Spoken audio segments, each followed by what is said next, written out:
Hello guys and welcome back to this video. நேத்து வந்து பாத்தீங்கன்னா iOS 18 stable version நமக்கு பாத்தீங்கன்னா நான் லிஸ்ட் பண்ணிருக்க டிவைஸ் எல்லாருக்குமே வந்திருக்கு.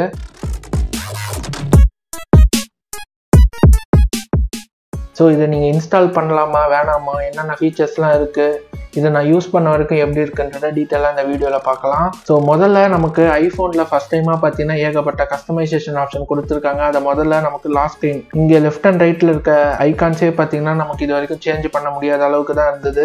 பட் இனிமேல் நம்மளால் அதை சேஞ்ச் பண்ணிக்க முடியும். ஃபார் எக்ஸாம்பிள் இப்போ நான் வந்து லாங் ப்ரெஸ் பண்ணிக்கிறேன் லாக் ஸ்க்ரீனில்.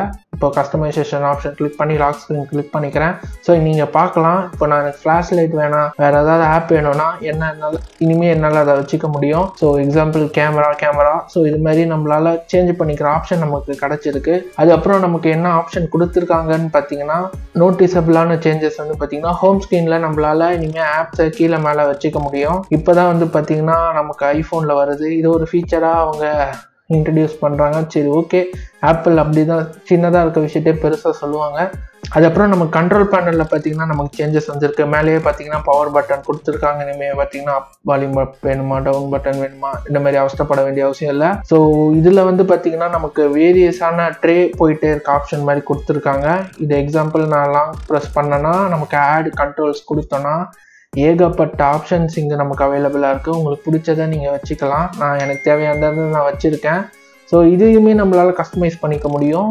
ஸோ இந்த சைஸில் தான் வேணும், இதே ஆர்டரில் தான் இருக்கணும்னு அவசியம் இல்லை. ஸோ இதெல்லாம் ஒரு வெல்கமான ஒரு சேஞ்சுன்னு சொல்லலாம். அடுத்தது என்ன கொடுத்துருக்காங்கன்னு பார்த்தீங்கன்னா உங்களால் இனிமேல் ஆப்ஸை ஹைட் பண்ணிக்க முடியும். ஃபார் எக்ஸாம்பிள் நான் OLX வச்சுருக்கேன், லாங் ப்ரெஸ் பண்ணுறேன். ஸோ ரெக்வயர் ஃபேஸ் ஐடின்ற ஆப்ஷனை கிளிக் பண்ணால் ஒன்று இதை நம்ம லாக் பண்ணணுமா இல்லை ஹைட் பண்ணுறோமான்ற ஆப்ஷனாக நீங்கள் சூஸ் பண்ணிக்கலாம். சப்போஸ் ஹைட் பண்ணணும்னு நினச்சிங்கன்னா நமக்கு இங்கே கீழே வந்து ஆப் லைப்ரரியில் உட்காந்துக்கும். ஸோ அதையுமே ஹைட் பண்ணுற மாதிரி கொடுத்துருந்தாங்கன்னா நல்லா இருக்கும்னு என்னோட எதிர்பார்ப்பு.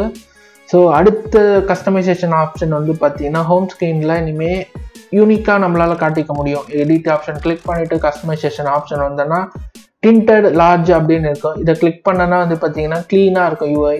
ஸோ நேம் கீழே இதெல்லாம் எதுவும் நமக்கு வராது. அடுத்தது லைட் மோட் வச்சேன்னா இது மாதிரி ஆப்ஸ் எல்லாம் பார்த்தீங்கன்னா நமக்கு லைட் மோடில் மாதிரிடும். எனக்கு டார்க்கே ப்ரிஃபரபிள், நான் அதை வச்சுக்கிறேன். பார்த்தீங்கன்னா எல்லாமே மாறி இருக்கு. ஸோ இந்த டிண்டட் ஆப்ஷன் தான் வந்து பார்த்தீங்கன்னா உங்கள் ஐஃபோனை யூனிக்காக காட்டுறதுக்கு ஹெல்ப்ஃபுல்லாக இருக்கும். சப்போஸ் நீங்கள் இந்த ஃபீச்சர் யூஸ் பண்ணீங்களா, ஆண்ட்ராய்டில் நான் நிறைய பேர் யூஸ் பண்ணி பார்த்துருக்கேன். பட் எனக்கு பை டிஃபால்ட்டாக இருக்கிறதே பிடிக்கும். நான் இது மாதிரி எக்ஸ்ட்ரா கலர் அதெல்லாம் ப்ரிஃபர் பண்ண மாட்டேன். உங்களுக்கு வேணும்னா பட் நீங்கள் இனிமேல் யூஸ் பண்ணிக்கலாம். அடுத்தது வந்து பார்த்தீங்கன்னா ஃபோட்டோஸ் ஆப்பில் நமக்கு வந்து பார்த்தீங்கன்னா ஒரு UI ரீவேம்ப் பண்ணியிருக்காங்க. ஸோ இதுதான் அந்த ரீவேம்ப். நமக்கு இங்கே பார்த்தீங்கன்னா அழகாக கார்ட் ஸ்டைலில் தனித்தனியாக போட்டு கொடுத்துருக்காங்க. இது வந்து பார்த்தீங்கன்னா ஒரு சின்ன அனிமேஷன் போட்டு நமக்கு ரிமைண்ட் பண்ணிகிட்டே இருக்கும் என்னென்ன பண்ணணும் அப்படின்னு சொல்லிட்டு. ஸோ கீழே அப்படியே ஸ்க்ரோல் டவுன் பண்ணிட்டு வந்து பார்த்தீங்கன்னா வாட்ஸ்அப் இதெல்லாம் முன்னாடி இருந்தது. பட் இப்போ ஒரு அழகான ஒரு ஆர்கனைஸாக நம்ம பண்ணி கொடுத்துருக்காங்க. இங்கே உங்களுக்கு என்னென்ன காட்டணும், எது ஃபஸ்ட்டில் இருக்கணும்னு நம்மளால் அதை சேஞ்ச் பண்ணிக்க முடியும். ஸோ இது மாதிரி கஸ்டமைசேஷன் ஆப்ஷன் கொடுத்துருக்காங்க. உங்களுக்கு டெஃபினட்டாக இது பிடிக்கும்னு நினைக்கிறேன். பட் பழகத்துக்கு கொஞ்சம் டைம் ஆகும். இதுக்கு முன்னாடி ரொம்ப நாள் ஐஃபோன் யூஸ் பண்ணிட்டு இருக்கீங்க அப்படின்ற பட்சத்தில் அடுத்தது முக்கியமான ஒரு விஷயம், கால் ஆப்பில் வந்து பார்த்தீங்கன்னா நமக்கு T9 டயலர் கொடுத்துருக்காங்க. ஸோ இப்போ வந்து பார்த்தீங்கன்னா ஏதோ நம்பர் போடணும்னா பேரோட வந்துடும் நமக்கு. அதை நம்ம கிளிக் பண்ணி கன்ஃபார்ம் பண்ணி கால் பண்ணுறோன்னா பண்ணிக்கலாம். அதே சமயம் வந்து பார்த்தீங்கன்னா இங்கே நம்ம கால் ஹிஸ்ட்ரிலையுமே வந்து பார்த்தீங்கன்னா நமக்கு சர்ச் ஆப்ஷன் இதெல்லாம் வந்திருக்கு. ஸோ இப்போது யாராலும் கால் பண்ணாங்க அப்படின்ற பட்சத்தில் நம்மளால் சர்ச் பண்ணி எப்போ கால் பண்ணாங்கன்னு பார்த்துக்க முடியும். அடுத்த ஃபீச்சர் நமக்கு என்ன கொடுத்துருக்காங்கன்னு பார்த்தீங்கன்னா கேம் மோடு. நம்ம வந்து கேம் ஏதாவது லான்ச் ஆகும்போது ஆட்டோமேட்டிக்காக நமக்கு வந்து பார்த்தீங்கன்னா காட்டும். இங்கே பார்த்தீங்கன்னா கேம் மோடுன்னு இப்போ லான்ச் ஆகிருக்கு. ஸோ ஆட்டோமேட்டிக்காக கேம் ட்ரிகர் பண்ணி நமக்கு வந்து பார்த்தீங்கன்னா ரேம், அதே சமயம் வந்து பார்த்தீங்கன்னா ப்ராசஸிங் பவர் வேறு ஆப்பில் இருந்து வேணும்னா இதுக்கு நமக்கு புஷ் பண்ணி கொடுக்கும். அதுதான் இந்த ஃபீச்சரோட ஹைலைட். அடுத்தது நமக்கு கால்குலேட்டர் ஆப் வந்து பார்த்தீங்கன்னா ஒரு சில சேஞ்சஸ் பண்ணியிருக்காங்க. ஸோ அது பார்த்தீங்கன்னா நமக்கு நல்லா யூனிக்காகவே இருந்தது. எக்ஸாம்பிள் சயின்டிஃபிக், அதே சமயம் வந்து பார்த்தீங்கன்னா நமக்கு இனிமேல் வந்து இந்த மாதிரி ஹிஸ்ட்ரிஸ் என்னென்ன யூஸ் பண்ணியிருக்கோம் இந்த மாதிரி ஆப்ஷன்லாம் வந்திருக்கு.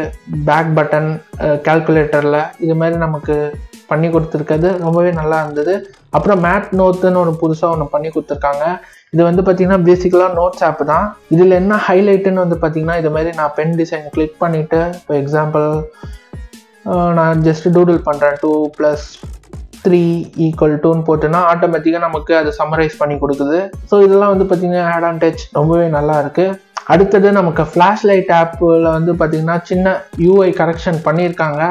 ஸோ இதுதான் இந்த யூஐ. ஸோ நம்மளால் வித் லென்த் இது எல்லாமே பண்ண முடியும். இது எல்லாமே ஒர்க்கும் ஆகுது வேறு. ஸோ நல்லா ஒரு ஹைலைட்டடான ஒரு சின்ன டச், ரொம்ப நல்லா இருந்தது அது. அடுத்தது செட்டிங்ஸில் நமக்கு ஒரு சில சேஞ்சஸ்லாம் பண்ணியிருக்காங்க, கொஞ்சம் க்ளீன் பண்ணியிருக்காங்கன்னு சொல்லலாம். ஸோ கீழே ஸ்க்ரால் டவுன் பண்ணி வந்தீங்கன்னா இங்கே பார்த்தீங்கன்னா நீங்கள் ஆப்ஷன் இருக்கும். பட் நீங்கள் இதுக்கு முன்னாடிலாம் இந்த வெர்ஷன்ஸில் வந்து பார்த்தீங்கன்னா இது மாதிரி தனியாக இருக்கும், போய்கிட்டே இருக்கும். இதெல்லாம் நமக்கு ஆர்கனைஸ் பண்ணி கொடுத்துருக்காங்க.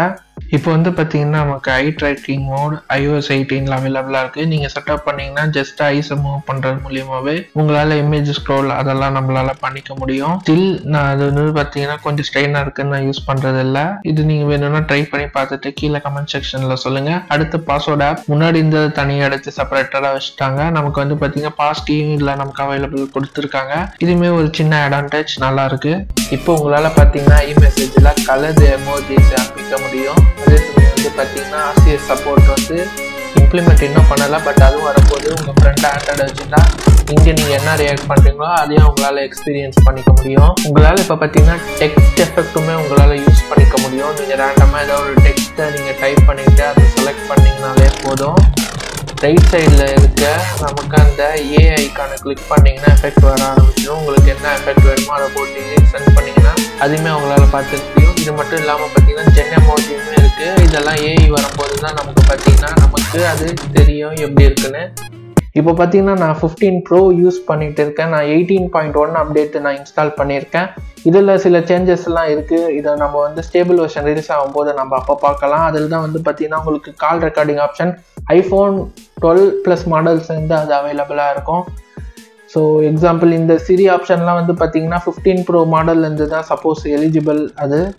ஏன்னா அது ஹார்ட்வேர் ரிலேட்டடான லிமிட்டேஷன் 8GB RAM வேணும். ஸோ 8GB RAM நமக்கு இந்த 15 Proலேருந்து தான் அவைலபிளாக இருக்குது. இப்போதைக்கு நம்ம டீல் பிரேக்கர் அப்படின்ற மாதிரி எதுவுமே கிடையாது. பட் ஃப்யூச்சரில் மேபி ஏதாலும் ஏஐ ரிலேட்டடான ஃபீச்சர்ஸ் ஆட் பண்ணாங்கன்னா நமக்கு ஹெல்ப்ஃபுல்லாக இருக்கும். அன்டில் ஆர் அதர்வைஸ் நார்மலாக தான் இருக்கும். நீங்கள் பெருசாக எதுவும் மிஸ் அவுட் பண்ண மாட்டீங்க. ஸோ இப்போ வந்து பார்க்கலாம் பேட்டரி எப்படி இருக்குன்னு சொல்லிட்டு பார்ப்போம். நான் வந்து பார்த்தீங்கன்னா டெவ் பீட்டாவில் இருக்கேன். நான் என் ஃப்ரெண்ட்ஸ் ஒரு சில பேர் கேட்டிருந்தேன், 13 இன்ஸ்டால் பண்ணி வச்சுருக்காங்க iPhone 13. அவங்களுக்கு வந்து பார்த்தீங்கன்னா பேட்டரி லைஃப் வந்து சுமாராக தான் இருக்குன்னு சொல்லியிருக்காங்க. சப்போஸ் உங்கள் ஃப்ரெண்டு யாராலும் iPhone கன்னிஸ் இருந்தாங்கன்னு பார்த்தீங்கன்னா அவங்கள முதல்ல அப்டேட் பண்ண சொல்லுங்கள். ஏன்னா அப்டேட் ஆகி என்ன பஞ்சாயத்து வரும்னு தெரியல. இது வரைக்கும் நான் நோட்டீஸ் பண்ண வரைக்கும் எந்த விதமான ஸ்க்ரீன் டெட் ஸோ கரப்ட் ஆகிற மாதிரி நான் எதுவும் அந்த கேசஸ் நான் படிக்கல. பட் எதுக்கும் ஒரு வாரம் தள்ளி போட்டு நீங்கள் அப்டேட் பண்ணுற ரெக்கமெண்ட். இன்கேஸ் வாரண்ட்டி இல்லைன்னா, வாரண்ட்டி உங்களுக்கு 1+ மந்த்ஸுக்கு மேலே என்னென்னா தாராளமாக நீங்கள் இன்ஸ்டால் பண்ணலாம் என்ன மாடல் வச்சுருக்கீங்களோ. ஸோ இதுதான் என்னோட கருத்து. உங்களுக்கு ஏதாவது நீங்கள் அப்டேட் பண்ணி பக்ஸ் இருந்தது ஆர்எல்ஸ் பேட்டரி ட்ரெயின் இருந்ததுன்னா கீழே கமெண்ட் செக்ஷனில் சொல்லுங்கள். ஸோ இது மாதிரி இன்னொரு வீடியோவில் வந்து பார்க்கலாம். நம்ம சேனலை சப்ஸ்கிரைப் பண்ணிக்கோங்க. பாய்.